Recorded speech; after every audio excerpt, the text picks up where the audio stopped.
Good morning, and once again, here is your morning market brief. We begin overseas with the major Asian Pacific markets trading mixed. This with Japan's Nikkei 225 index declining a total of 0.55%. The major European markets are also in negative territory. However, U.S. stock futures are trading a slight bit on the upside. Now, in earnings news, retailer Staples announced a second quarter net income of $176.4 million or 25 cents per share on revenue of $5.82 billion.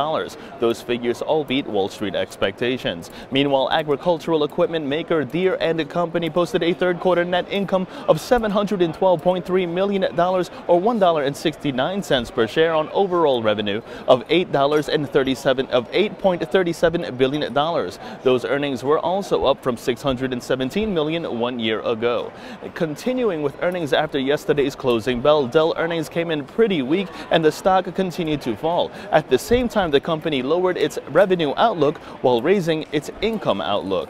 And in economic reports, July PPI figures out of the United States recently released out of the United States, jumping more than expected by 2.5%. And overseas, the UK unemployment problem continues to worsen. This as the headline rate jumped to a total of 7.9%. In more corporate news, SAB Miller launched a hostile 9.5 billion Australian dollar bid for Australian brewer Foster's. This after the company's board refused to go to the negotiating table, and Iceland's central bank raised its benchmark interest rate for the first time since its financial collapse in 2008. Interest rates were pushed up by 25 basis points to come in at 4.5%.